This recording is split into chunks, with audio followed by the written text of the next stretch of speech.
Welcome to Maverick Mind, the podcast. If you are a creative soul, really ready to unlock your potential and design your path to freedom on your terms, then you're in the right place. I'm your host, Ellie, designer, entrepreneur, yogi, and coach, and consider this your home to dive into the mindset, energy, and strategy to fast track your way to success. I'll also introduce you to some of the most creative, visionary, and maverick minds I know to share their insight, to feed your curiosity, and to inspire your next creation. I'm so happy you're here, so let's dive in. Hello, and welcome back to a brand new episode of Maverick Mind, the podcast. This week, we're diving deep into the intersection between creativity and mental health. This is something I'm very passionate about speaking on, really something that I really wanted to bring to this podcast, because as creators, we are actually statistically more likely to suffer from anxiety and depression. Yep, you're not alone, we're all the same. I'm sure you've suffered or experienced at least one of those things, and you'll know that it can be a real downer on your journey. And also, it doesn't have to be your reality. I experienced on my journey that it absolutely does not have to be your reality. So that's why I was so happy to sit down with today's guest. Her name is Jenny Flora Wells. She is a holistic therapist and associate clinical social worker based in Los Angeles, California. She specializes in trauma, mostly working with artists, creatives, actors, and musicians around LA, as well as adoptees, as she's an adoptee herself. She's very passionate about root cause healing and has a wide toolkit of many tools and techniques that she can use to guide each client individually, providing a really premium therapy journey. So you can also discover your own inner healer too. This episode and this conversation I think was so deep and so rich, and there's so many nuggets of wisdom and so many things that you'll, I'm sure, be Googling and get really curious about techniques that she discusses. And I really hope that this helps you. Before we dive in, I want to give a very quick disclaimer. I'll leave a longer disclaimer in the show notes, but this is just for information and entertainment, of course. It's not a substitute for advice or diagnosis or treatment regarding any mental or medical health conditions. It's not a replacement for therapy. And please seek advice of a healthcare professional where you live for recommendations about your particular situation. So with that out of the way, let's dive in. This is Jenny Flora Wells.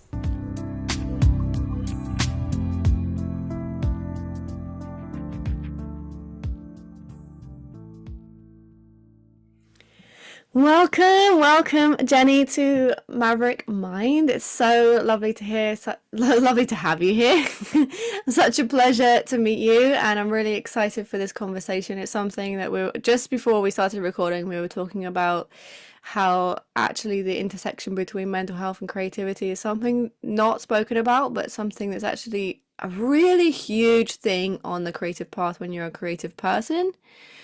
So I think that this chat will be really valuable to everybody listening. And I know most people listening, myself included, have had times where maybe our mental state has had the better of us on a creative path. And I think to have tools, insights, and ways of healing and ways to grow up and out of maybe mental blockages, I don't like the word blockages, but patterns of thinking, that's the word I'm thinking about, that maybe holding you back from your most aligned or most authentic creative expression will be really helpful for everybody. So I'm excited to have you here, and I'd really love to know, to begin with, kind of how you came into specializing within mental health specifically. Like, what kind of led you along that path? I'd love to get into that.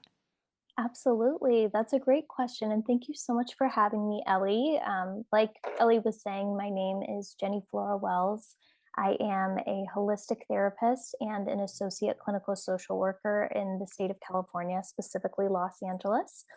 I work throughout the entire state of California, and it's super interesting. Lots of diverse and creative individuals out there. So my kind of path to becoming a therapist has been very interesting. I myself am an adoptee. So I was adopted when I was an infant from Florida, and actually was raised in Ohio. And, through that kind of exploration of being an adoptee my entire life, you struggle with a lot of grief and loss and issues around identity. So that was really huge for me, as well as the kind of traumatic past that my birth mother had that I kind of inherited through intergenerational trauma and kind of situations that sticks with adoptees. So throughout my life, it was always a lot about like belonging, identity, and expression, which was really huge for me.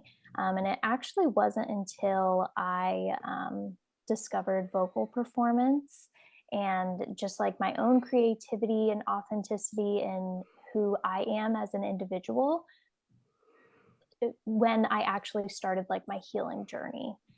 That was just incredibly huge for me to finally have a voice, right? Like there's symbolism, of course, in creative fields and with artists, right? There's like a symbolism to it, which is really cool. So there was something that was really powerful for me to have a voice, and not only that, but be able to express my life's journey, right? Which adoption is, as well as creativity and artists in regards to mental health, is widely underrepresented. There was nobody around me that also was an adoptee and had a similar story. And so it really did feel isolating, which I know a lot of the listeners here today can probably identify with in some way, shape, or form, right? So from that, I was really inspired by possibly becoming a teacher and kind of having, an effect on early childhood, specifically when it came to trauma and like, identity and, kind of being that helping hand in that way. So I did take that path initially, which was very eye-opening for me to see and experience diverse communities and backgrounds and um, families as well as students too, which was really impactful for me. But I realized that I cared more about what was happening outside of the classroom. And I was constantly thinking like, oh, I don't really care what I'm teaching about. I care that, the student feels safe. I'm curious, like what's going on outside of school, what is the trauma that the student is carrying, on their shoulders while coming in every day. And so from there, I pursued my master's in social work.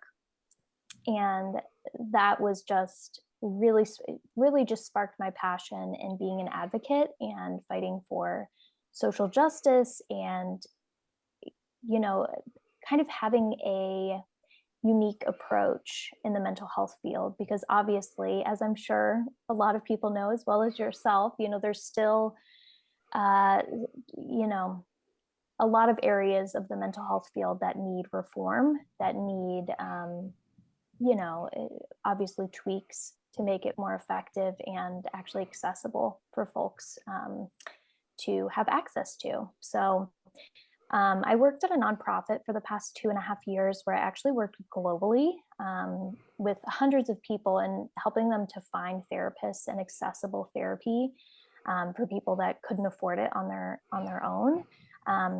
And that's when I started to really see the need for holistic and creative approaches in mental health, because there's so many people out there who, and I've heard this story so many different times, but it's that people who have maybe been in therapy their entire lives or have heard about therapy, maybe had a relative that was in therapy, what have you.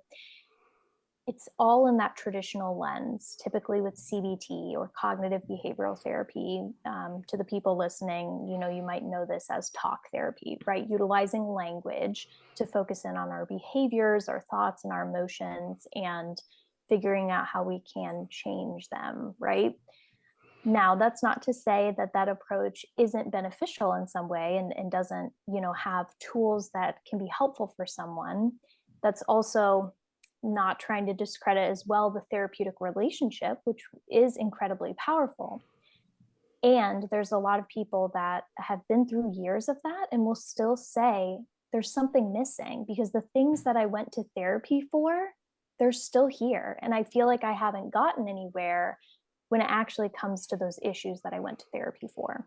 And that's incredibly valid, right? Because there's only so much that we can do through this one size fits all, like cognitive language approach. When we're very ancestral beings, we exist in this body, right? If we're not approaching therapy from a very individualized, creative, and holistic approach, in my personal opinion, and this is different based on the clinician that you talk to, I think that we're doing the client a disservice. Um, and I'm of the belief as well that, people shouldn't be in therapy for their entire lives, right? It's all about figuring out who are you, what resonates best for you, right? Creatively and, authentically. Who is this unique being? What is going to work best for them? And how can they learn these things and actually implement them in their daily lives, right? Because they're the ones that heal themselves. It's not me. It's not any therapist. It's not any healer or, anybody in general, right? Nothing is a panacea. It's you that makes it happen. And so how can we, it's all about, this approach, that I was realizing that there was this huge gap in people across the globe. Like I worked a lot with people in the UK, across the United States, Canada, Australia, even like Pakistan, Russia, and time again, people would come in with the same stuff. Like it's not just America, it's not just the UK, it's everywhere, of people feeling in some way. And again, it's not saying that it's not beneficial, but it's like there's something missing here. We're not focusing in on the root cause. So I know that was like a long-winded answer, but I just felt like it really needed that. So Yeah, yeah. no, I think that that's a really great intro, and it really paints a, excuse the pun, paints a Yeah. picture of who you are and really what you stand for. And I could not agree more. I mean, you have quite a toolbox of modalities that you use to help people, and I do as well. And it's something, every layer of my journey, I've found that to be truly individualized and to truly help somebody, you have to have kind of a toolbox of things that you can Yeah. pass on to somebody so they can create their own toolbox of things that can help themselves, as you say, to kind of eventually not be in therapy. And I think that I've seen it so often that when people do go down the maybe perhaps more traditional route, it kind of becomes a picking at a scab. You just sort of Yeah. continuously talk about the thing, but you're not doing anything to transcend the thing. Yes. And I think that's really great to kind of be a sort of trailblazer, or really own that message of, no, actually, you need to at some point transcend that thing that you have been through. And I think definitely for creative people, because we lean toward being naturally very curious, which is the vital component to being creative, when we dive into perhaps healing, self development, and things like that, we can really easily go into that picking at a scab Yeah. mentality, I think, definitely. So, what are some of the tools that you really have within your ecosystem of healing practices that you find the most beneficial, I suppose, for anyone, but dealing with trauma or maybe unlocking creativity specifically? Yes, that is so important, Ellie. I love that you mentioned that. So I always, when people ask me this question, I always like to start it off with, um, at the core of it, obviously, it's very important to have a therapist or be looking for a therapist that uh, interweaves different modalities together based on your unique needs. So I always like to give people an idea of, how, like, what does that even mean? What do I search for? Like, what does that even look like? So for me personally, what's most important, on top of the modalities that I offer, is that I am approaching therapy from an eclectic and individualized approach, right? Like eclectic meaning I'm taking these different modalities and melding them together based on what is resonating for the client, what they're wanting, what their goals are, and really individualizing that treatment, right? Because we can have all the modalities in the book, but if we're doing the same thing for every client or just kind of slapping things around until something sticks, right? Again, we're doing the client a disservice. So I think at the end of the day too, before I get into the modalities, it's really that approach, right, of how we are approaching the client and kind of seeing them as a whole being, as I'm sure this resonates for you too. And adding on to that as well, it's really important to note that, like, as people and in the eyes of therapy, it's not just mental health, right? We're all affected by the world around us, these systemic issues that are going on, politics, right? Financial insecurity, food insecurity, housing, and the list can go on, intergenerational trauma, all the things. And so if we are ignoring all of those other things as well and not and that's not to say a therapist is going to like cure all these things, right? But it's if we are completely ignoring that those are also part of the equation here, again, that's not a holistic approach, right? And so I think that it can be very helpful to have bits and pieces of that interwoven into therapy too, of how that is affecting an individual, because that's huge, right? It goes, your healing journey goes way beyond the 1 hour session every week. So that's really important to me as a clinician, is that I am bringing those issues up in therapy, talking about them, normalizing how they are part of the journey, and in different ways, kind of interweaving that as well. Now, when it comes to modalities, going back to your question, some of the ones that I really love and have been loving recently are EMDR. So EMDR, I know this is like kind of a buzzword recently. People are like, what is that? It's like a bunch of letters and confusing. It sounds like mathematical in a way. So EMDR stands for eye movement desensitization and reprocessing therapy. So I know it's a mouthful, but it's basically all about how we are utilizing bilateral stimulation to help the brain and the body do its natural process of processing and transforming past trauma and distressing situations that we've been through. So basically, what this bilateral stimulation is we are activating the right and the left hemispheres of the brain, because when we're sleeping and going through the cycle of sleep called REM, our eyes are rapidly moving back and forth, and basically what they're doing is they're processing our past experiences. And as you're sleeping too, you're in rest and digest. Your body's trying to recover and, revive itself for the next day. So basically, we are utilizing that natural process well in a very structured and safe way, going back to that past trauma, those distressing memories and visuals, utilizing the movement of going back and forth, and helping the client process that trauma. What I really love about EMDR, especially, is that it beautifully intertwines like creativity, our unique selves, and a holistic approach. So the creator of EMDR, her name is Dr. Francine Shapiro. She originally, founded EMDR to be eye movement. But then as they continued to do research, they actually discovered that it's not the eye movement, but it's actually the movement in general from the left and the right sides of going back and forth that was doing the processing. So what's really cool about EMDR is that we can really tune into what feels best and safest for the client in terms of movement and processing.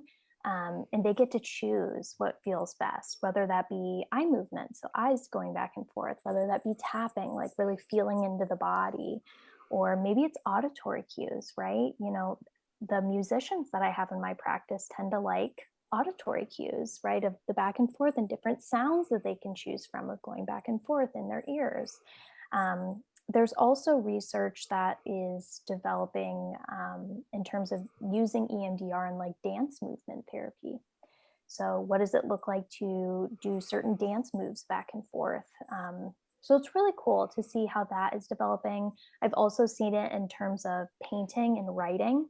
So, writing back and forth or painting, kind of going like that. Oh, So, wow. I think that's amazing that we can utilize that in trauma therapy.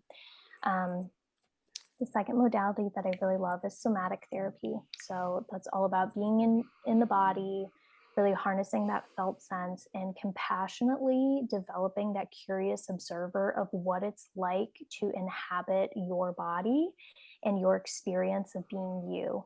Now, this can definitely be an uncomfortable approach for people at first because we're living in a society where we are very disconnected to our bodies. So, slowing down and becoming curious is very uncomfortable for people. And it's very transformative with practice, slow and steady, right?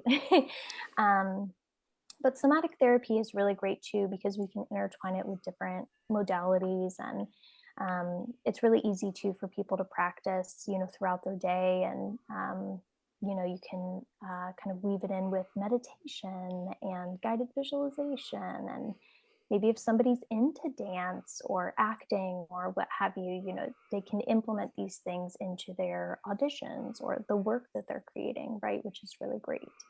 And then the third one, and I utilize others as well, but my three big ones. My third one is IFS, or internal family systems.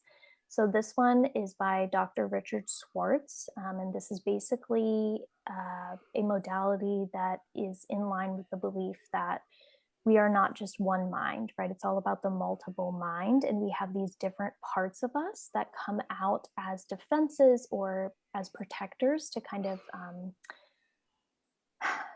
protect us when we are feeling triggered or, in different situations in our life when we feel, angry, sad, what have you, the things that keep us safe.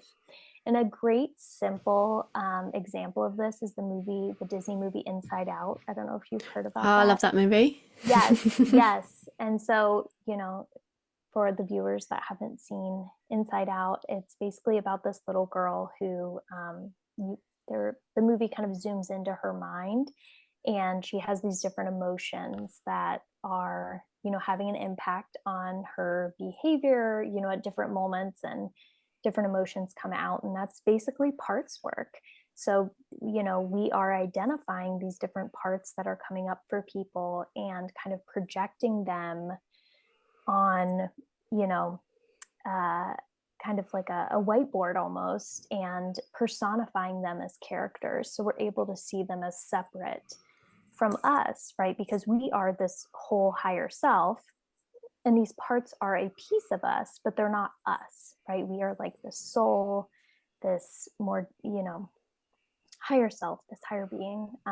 And so this could be another really great way to intertwine creativity with healing, is that being able to personify these parts as characters and really bringing out that color, that texture, what do their facial expressions look like? What does it look like when, we do a guided visualization and you picture yourself next to this part? What do you see? What is the part saying? And then when we carry it out into daily life, when you notice this come up, what do you see? Are you in public? Are you interacting with somebody in your life and this part comes out? And as we continue to have these conversations and, get to know these parts even deeper, it can be really transformative for people and a way that they can utilize their creativity in a healing way. Yeah. Yeah, incredible. Yeah, I mean, I really resonate with all those things that align with my beliefs in guiding people in many different ways. But the last one there is something really taught through. I mean, I know you teach meditation as well, and so do I. Is sort Yeah. of allowing our thoughts and feelings to be more like visitors in this sort of Yeah. field of the mind rather than something that we identify ourselves by. And I find that this self-identifying thing is something that a lot of generally people struggle with, but um as creatives we try and kind of define our art or define Mhm. ourselves in some way, and that might be to often, I'd say, toward a maybe not so helpful tendency to do. For example, we hear often, I am an anxious person, that sentence being said, rather than it shifting that perspective to actually, no, anxiety is in the room with me, but Yeah, I'm not it. It's just exactly. there. And then that little bit of separation enables you to dance with that feeling in such a more healthy way rather than it kind of consuming your whole being. And that goes with a lot of things that I think creatives kind of hit hurdles over, is that we do try and self-identify, where that is creating a character for ourselves, Mhm. creating this image of artist, quote unquote, creating a character to be on stage, which can be helpful but also can not be, and it kind of puts yourself in a in a box somehow sometimes. So I Yeah, think unlocking authentic creativity and really what you want to share through whatever your work might be, whatever channel that might come through, is really helpful to exercise that little bit of separation. For I'm not my thoughts, I'm not my feelings, I'm the one watching them. In the same light, I'm not my art, I'm not what I create, I'm not what I do, I'm the one observing this world yeah, around me. And I think that I love that. in a safe space of somewhere like therapy or coaching or something, to explore that idea of almost giving like quite playful, fun characters toward the emotions that you feel like maybe are holding you back or that you experience a lot, you can start to create that conversation with them, which is a really, really powerful task. But then coming into also, I suppose, the somatic therapy is coming out of the mindset that I think a lot of us have had for a very, very long time, that mindset is only what happens in the mind. Whereas I would like to dance with the term body set, sort of like Yeah, what's our body set around this? What's the nervous system saying? What's the body saying? And yeah, so many tools to drop into that, I think, and really unlock our creativity so well. I mean, are there kind of I don't want to say tools, but maybe stories that you have that you've used these tools or kind of guided someone through a real creative block through something like that? ooh, yeah, yeah. I hope I'm understanding you correctly. This can go a lot of different ways. I love these questions that kind of poke on the intersectionality of mental health and creativity. It goes so many different ways. But so obviously, due to confidentiality, I can't speak on like Of course. specifics. Of And course. with that in mind, I do work with a lot of musicians, artists, people in like animation, you know, people who are just artistic in general, creative people. Um, and I would say, and I'm sure you can speak on this too, Ellie. Especially in 2024, I think a lot of people are going through it. There's a lot of really, really heavy emotions, at least from what I've noticed where I'm at in the world, in my little bubble. Um, I think there's a lot of heavy emotions that are leading to those creative blocks coming up more often, at least from what I have realized in my own practice as a therapist. So, with that in mind, I think that um, when we're talking about creativity and we're talking about somatic therapy and all of these things, what can be really helpful in helping people to unlock maybe like a deeper side of that creativity is centering in on the inner child. And I wrote down a little quote that I absolutely love and I share with so many people, but it's imagination is our inner child and creativity is its playground. And I feel like it's a simple quote, but I think you can take it a lot of different ways. And um, living in a world where we are taught to separate from that inner child, we were all children at one point who had this endless creativity and joy and open mind to new things and thinking in different ways and kind of utilizing moments of boredom to create imaginative settings that were just so magical to us. I know we all have different stories from childhood that are just out of a storybook, right? Like so cool, where our imagination can take us. And so for a lot of my clients and even myself, when I feel like we are getting too kind of trapped in the way that our society has kind of pigeonholed us, it can be helpful to go back to the inner child, right? And also having that compassion too, that we are living in a very fast-paced, hectic society where we're taught to sit at desks, to think very black and white, um, to not think of things in different ways. And while I'm talking about this, I'm even feeling the grief and sadness that I have about all of that, because it's so sad, right? And I think that it's empowering to know that we always have that inner child with us. It's just, we've experienced, stress and kind of this disconnection, right, from that inner child that makes us feel like it's gone, but it's not. It's still there. And that is our inner creativity that's always with us. So basically, and kind of going back to that, it can look different for everybody, right? Obviously, some people are kind of more in tune creatively and kind of think deeper and what have you. In the simplest of ways, though, I encourage people to think back on the things that really lit up their mind and their world as a kid. As silly as it sounds, even if that is like, I know what comes to my mind from my childhood is like Polly Pockets and playing dolls and going outside and playing in the sprinkler, going to the pool. A lot of summer pictures come up in my mind. What would happen if, even in a small way, even if it's just like 5 minutes a day, from something that really kind of did that for you as a kid, ways that we can implement that. It doesn't have to be overwhelming. I'm not asking you, I'm not saying to, quit your job and, do all the things that your inner child used to do. But it's really is that kind of mindset shift of what does it look like for us to just try to kind of curiously observe how we exist in this space with something that we really enjoyed when we were a kid.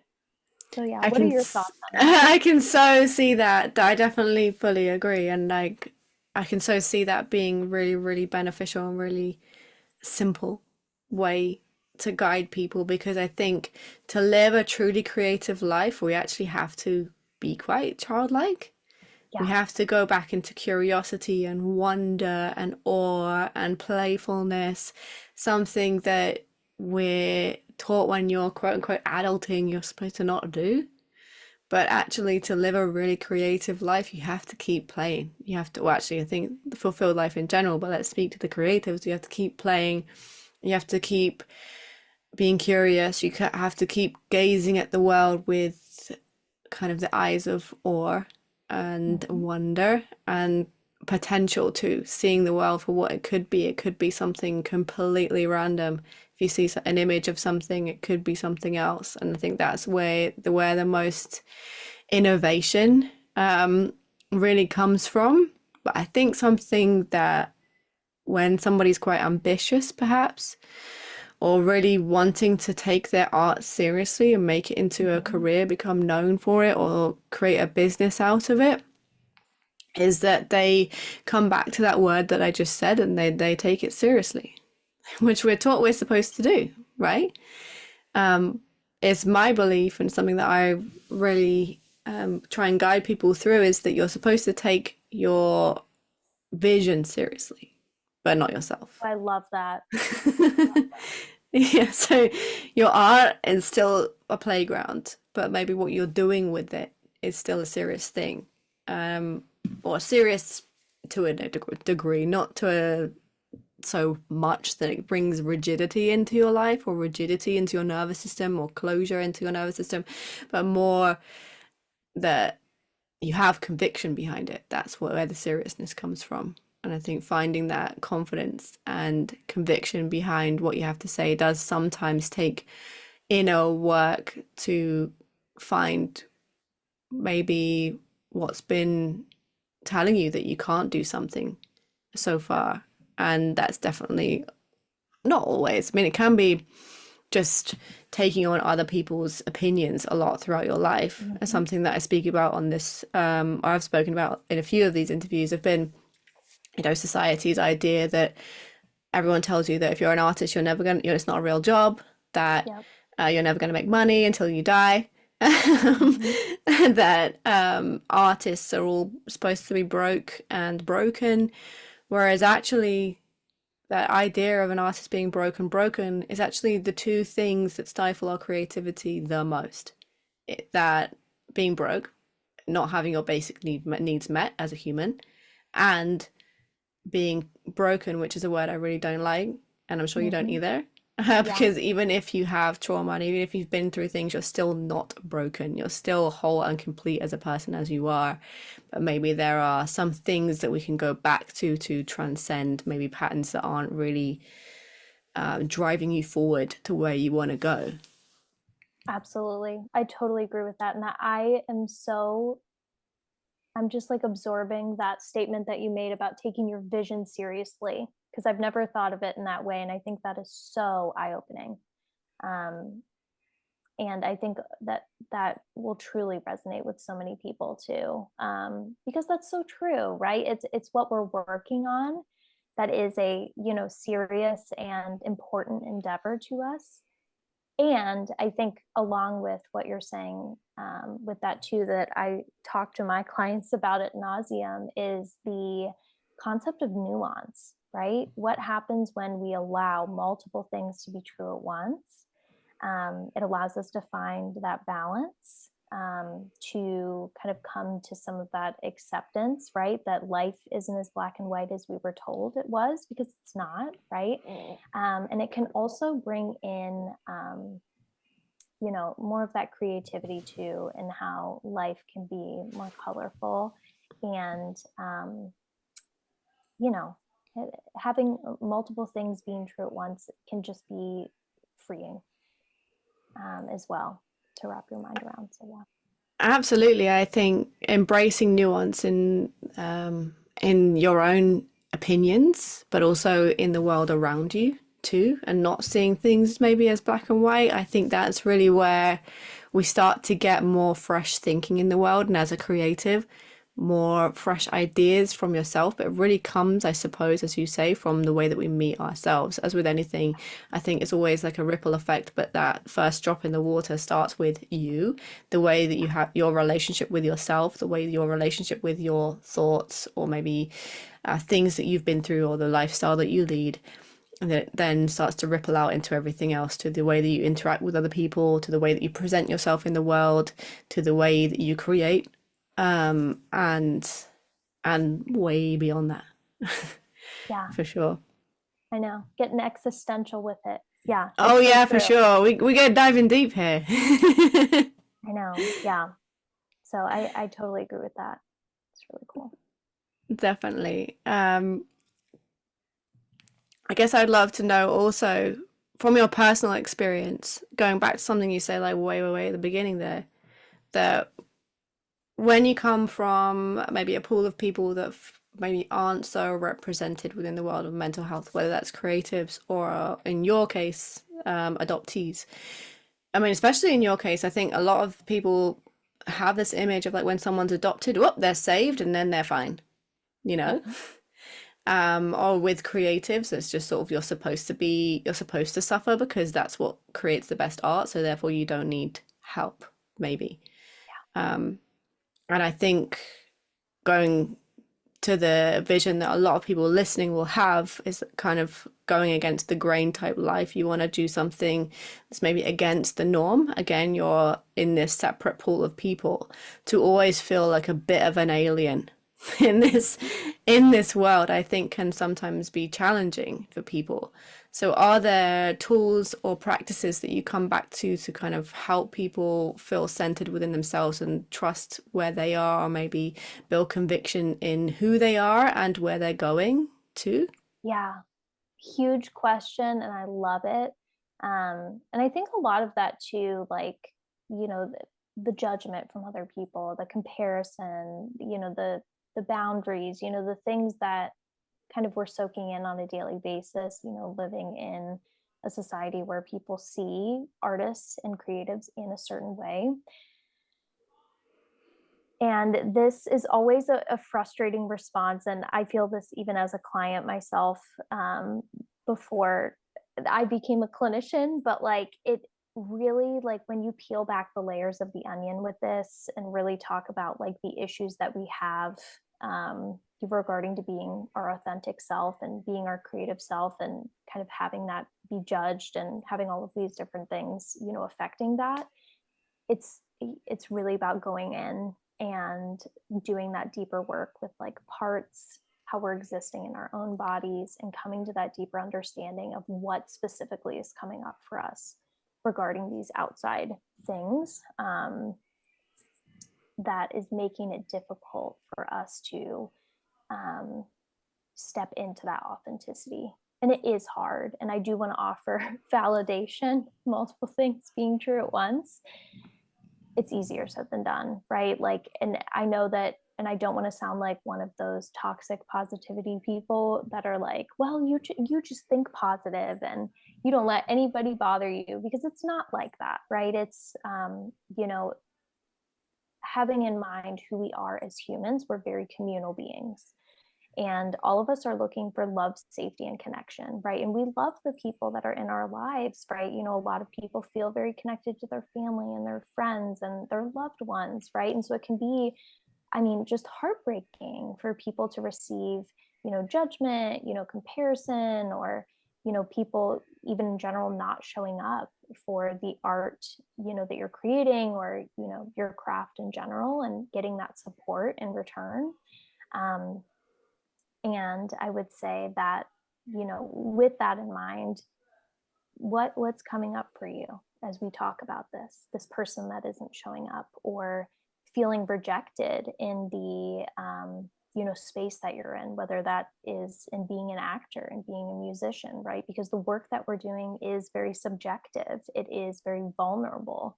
We are sharing a part of ourselves that is very raw and real. So what does that feel like to feel judged in those circles when you are trying to be vulnerable? Is there something that's coming up for you from childhood where you tried to be vulnerable before?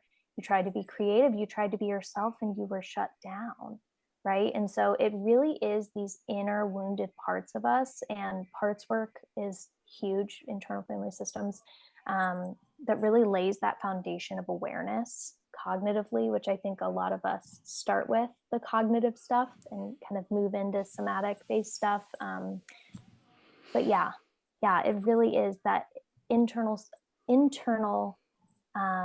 experience that is affecting us the most. So I don't know if that Absolutely. answered your question, but I yeah, think I think it did, yeah. Definitely. I think it definitely did, and given people listening something to think about and ponder for sure. And I know that I guess finally I've seen what a lot in my circle and the outer creative space is there are people that are totally ready to dive into this kind of stuff, and people that know that they need to go there but are absolutely freaking terrified to absolutely. take that step to find a therapist or go into any other modality wherever they feel called towards. And do you have any advice for anyone that perhaps is listening to this and has got this far? So there's clearly something in it that they're interested in, but they're feeling that real internal resistance to go ahead on their own journey. Yes, and that is incredibly normal. I think all of us have been there at some point in our lives where it just felt incredibly overwhelming, too much, especially for artists and creatives, because we're constantly sharing a vulnerable side of us. And so it can feel like a lot to take on something else that is very inherently vulnerable. Um, some great tools that I love that are free, low cost, accessible, that can be, a good way for somebody to dip their toes into something like this and not make like a huge commitment, because I know that's part of it too, is people have parts that come out that will say, well, what if this doesn't work for me? Or, I don't think I can be helped, which are very common protective mechanisms that come out to keep us safe, right? Because when we're trying something new, it is unfamiliar, and unfamiliar is deemed unsafe, right? So the tools that I really love to recommend to people that might not be ready for deeper work, but want to just explore, is I love the app Insight Timer. This is another really great, like, free app that has thousands of like meditations, talks. I know they talk, a lot about yoga on there. There's music, kind of a plethora of different tools that you can just kind of play around with, and I encourage people to choose, a length of time on a certain meditation or whatever interests you, that feels doable, even if that is like 2 minutes. And just kind of exploring, what is that like to be present in your body for that practice, even if it is 2 minutes. It's a really great way to explore your internal environment in that way. And then the second resource that I really love for artists that are wanting to kind of explore that intersectionality of creativity and mental health is a book called The Artist's Way by Julia Cameron. It's on Amazon, and I know I've looked at it recently and it was like $8. I don't know if it's changed. It's probably around the same price, but and obviously, I think, and I'm not sure about the UK. I don't know how it works over there, but I know over here, we've got lots of public libraries that I think have The Artist's Way. I think I've seen that before.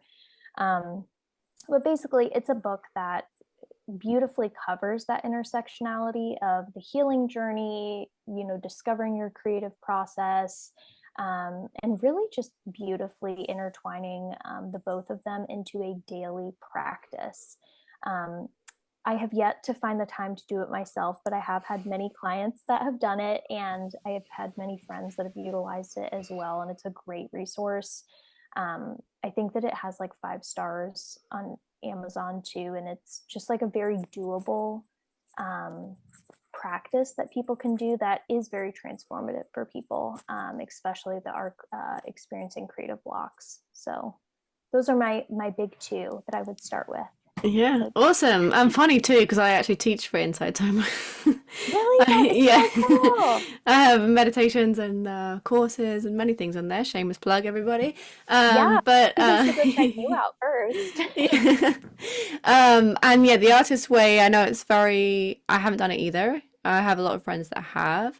I know it's very heavy on the practice of stream of consciousness journaling, which is a Yeah. really, really powerful thing. And that's something that I have done a lot in my journey. And I think I found it really helpful before I got into coaching or anything else, really, or even was actually able to sit in meditation for a long time.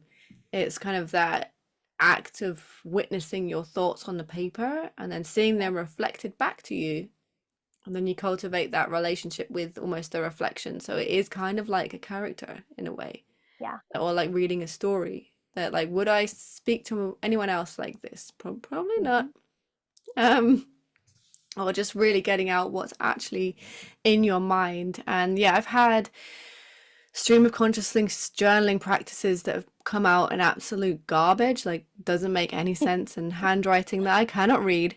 And I've had others that have come out in poetry. It's just, it really just flows out. So it's definitely a great practice to come back to, I think, and a great, I would, what's the word, doorway into something perhaps deeper, like exploring therapy or holistic therapies with yourself or others.